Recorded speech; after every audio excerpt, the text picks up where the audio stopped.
आप देख रहे हैं अर्ली टाइम्स। मैं हूं साहिल सुहेल। पूरे मुल्क भर में इस वक्त जो है, कल जो प्राइम मिनिस्टर मोदी ने सुबह मॉर्निंग में 3 फार्म लाज के हवाले से अनाउंसमेंट की, उसके बाद कहीं ना कहीं पे जो किसान हैं उनकी जीत हुई और खुशियां मनाई जा रही है।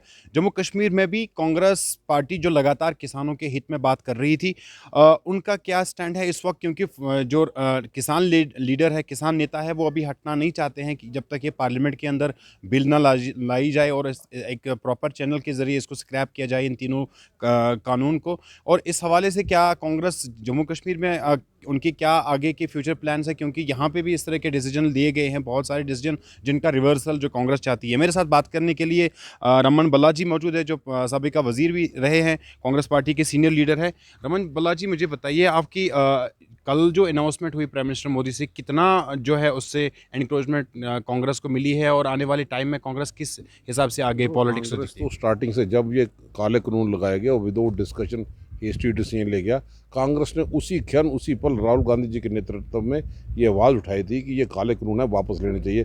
किसान जो अन्नदाता है, हम चाहे किसान नहीं, लेकिन रोटी का नाता तो रिश्ता तो किसानों के साथ ही है। और जब किसान सड़कों पे आ गए, इतनी ठंड के बावजूद लगातार अपने संघर्ष उसका देखा, बड़ा शांतिपूर्वक ढंग से यहाँ पे हुआ। और कई नाम उनको दिए गए, उनको बदनाम करने की कोशिश की गई, लेकिन फिर भी वो टस से मस यहाँ पे नहीं है, क्योंकि उनकी जायज़ मांग थी। जब जायज़ मांग सही मायनों में उसकी अनदेखी की जाए तो तब फिर लोग सड़कों पर यहाँ पे आते हैं। और काले कानून की वापसी, मैं समझता हूँ किसानों की जीत यहाँ पे है कि ये इतने अहंकार में डूबे हुए थे। नंबर गेम के लिहाज से कानून थोपते ज़रूर हैं, लेकिन जो जनता की दिक्कतें थी, जब उनका समाधान नहीं हो पाया और इन लोगों को, इन सत्ताधारी जो नेता थे भाजपा के लोग, उनको चेहरा दिखाना जब जनता ने शुरू कर दिया, तो होश उनके आगे, वो ज़मीन पे आ गए। टाइम टाइम फीस यहाँ पे हो गया। आप देखते हैं कि सिर्फ किसानों का नहीं, बढ़ती हुई कीमतें थी, पेट्रोल और डीजल की कीमतें भी। और हिमाचल में जब लोगों ने नतीजा दिखाया, बैलेट का इस्तेमाल किया, तो वो जिसमें भाजपा काबिज थी, नड्डा जैसे लोग जो वहाँ के हुक्मरान यहाँ पे थे, अपने आप को चंगेज़ खां के तरीके से लोगों को दबाना चाहते थे। अब सत्ता भी उनकी थी, लोग भी उनके थे, लेकिन लोगों ने अपना रुख साफ कर दिया कि वो अब ज़्यादा देर तक इनके गुमराह हुए जुमलों में आने वाले नहीं। महंगाई की कमर तोड़ दी और आज इस तरफ से किसानों की बात यहाँ पे की। मैं समझता हूँ कि मोदी साहब को सिर्फ माफ़ी नहीं, उन 700-800 लोगों ने शहादत दे दी। ये एक भी उनकी शहादत पे अफसोस नहीं ज़ाहिर कर सके। पब्लिकली मन की बात जो करते हैं, क्योंकि आज तो उनकी मन की बात में नौजवानों ने भी उनके ट्यूब को ला कर दिया, क्योंकि ये मन की बात में पकौड़े बनाने की सलाह देते हैं। रोज़गार जम्मू कश्मीर के नौजवानों का छीना गया।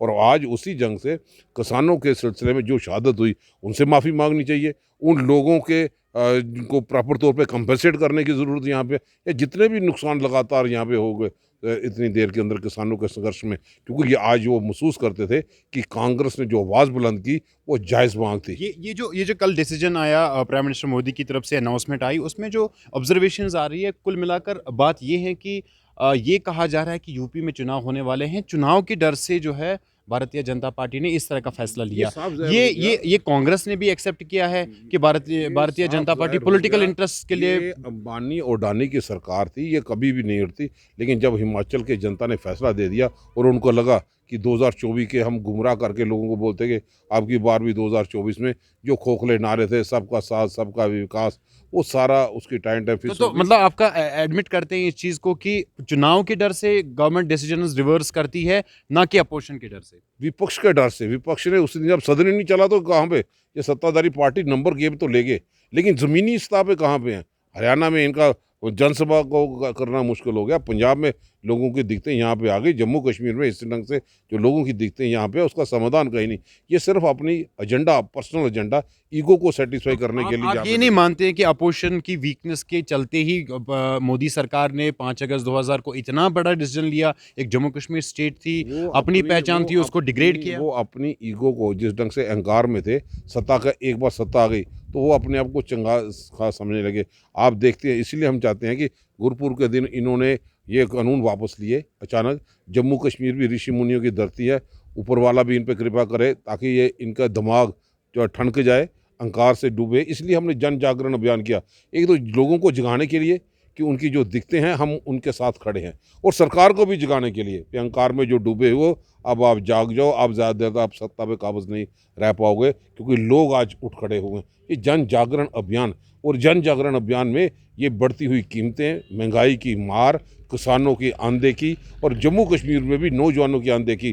पूरे भारतवर्ष में कहीं पे भी अनएम्प्लॉयमेंट रेट इतना ज़्यादा नहीं है जो जम्मू कश्मीर में बिल्कुल देखने सही को पड़ा। बात है। हमारे आंकड़े नहीं ये जम्मू कश्मीर के लोग जो है वो एक्सपेक्ट कर रहे हैं कि हम कांग्रेस प्रिंसिपल अपोजिशन पार्टी की हैसियत से ये बिल्कुल मामले उठाए कांग्रेस और एक स्टार्ट ताकत से के साथ उठाए, लेकिन वो कांग्रेस ताकत वो जोर नहीं दिखता है, नहीं, वो कांग्रेस दिखा ही का- नहीं है कांग्रेस 2019 से। कांग्रेस 2014 के बाद लगातार संघर्ष कर रही है, सड़कों पे प्रदर्शन कर रही है। अब जबरदस्ती मोदी साहब का हाथ पकड़ के तो उसके साइन नहीं करने।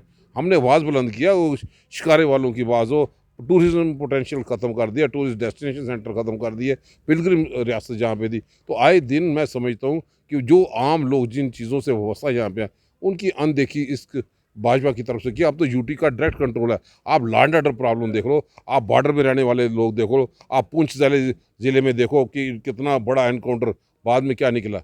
आज कश्मीर के लेकिन कांग्रेस ने आवाज नहीं उठाई, कांग्रेस ने आवाज नहीं कांग्रेस की उठाई। आवाज़ तो लगातार पेपरों में चल रही है। हम लोग विपक्ष की रोल जम्मू कश्मीर में एक बहुत बड़ी कोशिश हुई थी, पीएचडी बना था anti BJP, anti central government, ताकि सेंट्रल गवर्नमेंट को ये बताया जाए जो आपने डिसीजन लिया है गलत है। कांग्रेस उससे अलहदा हो गई, क्या वजह रही? कांग्रेस एक नेशनल पार्टी है, कांग्रेस रीजनल पार्टी नहीं है। और कांग्रेस ने देश भरा इतिहास अपने नेताओं की जान दे के लिखा है, खून भरा इतिहास है। स्वर्गीय इंदिरा गांधी हो, पब्लिक इंपॉर्टेंट है या आपका नेशनल होना या रीजनल पार्टी होना है? पब्लिक पार्टी तो पब्लिक का इशू था और पब्लिक के इशू के लिए आप रीजनल पार्टी के साथ नहीं मिलना चाहते हैं? अपने तरीके से उनके क्या नारे होते हैं। हमारे कश्मीर में कोई चीज़ है, कुछ मुद्दों पे जहाँ पे उनकी बात हो, हम सब लोग गरीब आवाम के साथ खड़े हैं। इसलिए इस तो गरीब आवाम के लिए ही आप पीएचडी में जाते और उनसे बात करते, कुछ जो जहाँ पे आपको रिजर्वेशन थी आप बता देते। पीएचडी का अपने हाल वहाँ पे देखा, कहाँ पे कहीं पे जो लोग इनको एक्सप्लॉइट करते थे गुपकार के सिलसिले में 24 तारीख को तो उन लोगों को यहाँ पे बुलाया था मोदी साहब ने। तो निकला नतीजा क्या निकला? बोलते थे कि हम स्टेट वापस देंगे। अब अमित शाह जी बोलते हैं भाई पहले असेंबली के चुनाव। ये लालीपॉप, ये जुमले यहाँ पे नहीं चलेंगे। अपने मुल्क की स्थापना कश्मीर हो, कन्याकुमारी हो, सारे पूरे हिंदुस्तान में जिस ढंग से हो, अपनी अपनी पोजीशन देखते हुए मैं समझता हूँ कि सब लोगों को अपने अपने तरीके से आखिरी सवाल, ठीक है आप यूनिटी की बात करते हैं, लेकिन ये बताइए कि कांग्रेस के अंदर जो अब लोग हैं वो रिजाइन कर रहे हैं, इससे पहले भी कई लोग जो है एमएलएस है, एमएलसी से वो भाग गए दूसरी पार्टियों से। कांग्रेस एक विशाल पार्टी है। हम कांग्रेस की मूवमेंट के साथ जुड़े हैं, कांग्रेस की विचारधारा से। पावर लस्ट की नहीं होते हुए पावर के हमें चाहिए, हमें कांग्रेस को उन इश्यूज़ को मार्केट में ले जाना है लोगों में। एक दुख की इनर डेमोक्रेसी है, कोई अपनी आवाज़ किस ढंग से बुलंद कर सकता है। और जो पार्टी ने, जो उन लोगों ने, जो जिसका जिक्र आपने किया, सेंट्रल लीडरशिप उसका संज्ञान लेगी। अब करना तो उन्होंने जो उनको लगे। पार्टी पूरी लीडरशिप जो है वो मीर साहब के साथ खड़ी है। तो आप इंटरनल इलेक्शंस के लिए तैयार है जम्मू कश्मीर की? वो तो हमेशा होती है कांग्रेस में, तो हमेशा मेंबरशिप ड्राइव चल रही है। जितना भी प्रधान बनते हैं, जितने अध्यक्ष बनते हैं, वो तो इलेक्शन होने के बाद ही बनते हैं। अगर कुछ लीडर जो काफी टाइम से मीटिंग्स अटेंड नहीं कर रहे थे, उसका संज्ञान क्यों नहीं लिया, उसका नोटिस क्यों नहीं लिया गया? अब कांग्रेस एक बड़ा विशाल है, कोई किस ढंग से रहे अपने दौरे। लेकिन आज देखो 7 साल जिन लोगों ने कांग्रेस का डंडा झंडा लेके कांग्रेस को जिंदा रखा है, हमें उनको लोगों को भी देख। चलिए आपका बहुत बहुत शुक्रिया। रमन बालाजी हमारे साथ बात कर रहे थे, जो कांग्रेस के अंदर कुछ लोगों ने रिजाइन किया उस मामले को लेकर, और जम्मू कश्मीर में कांग्रेस की मजबूती, पूरे देश में कांग्रेस की मजबूती के हवाले से बात करते। साहिल सुहेल, अर्ली टाइम्स, अनंतनाग।